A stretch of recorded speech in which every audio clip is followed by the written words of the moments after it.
భగవంతుడు ఎప్పుడు కలుపుతూ ఉంటాడు, మనుషులు విడగొడుతూ ఉంటారు. అందుకోసమే భగవంతుడితో ఎవడు కలిసి ఉంటాడో వాడు భజిస్తాడు, భగవంతుడితో ఎవడు విడిపోయి ఉన్నాడో వాడు విభజింపబడతాడు.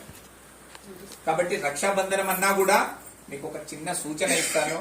మనము పరమేశ్వరుడితోనే ఉన్నాము, కానీ మనము అతన్ని మర్చిపోయి ఏం చేస్తున్నాము, వీళ్ళందరూ నా వాళ్ళని తిరుగుతున్నాం. కనిపించే వాళ్ళందరూ పోతర్ర నాయనా అని కృష్ణుడు అర్జునుడికి చెప్తున్నాడు. నత్వే వాహం జాతు నా సన్నత్వన్నేమే జనాధిపాహ నచైవన భవిష్యామ సర్వే వయమతఃపరం.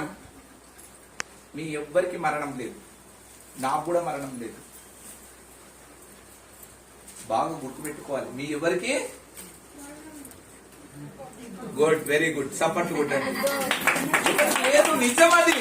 అది సత్యం తెలిసిన వాడికి తెలుస్తుంది. అరే మరి చచ్చిపోతున్నాం కదా, అరే నేను చచ్చిపోతున్నా, నా వయసు అయిపోయింది, నేను ముసలాయనైనా.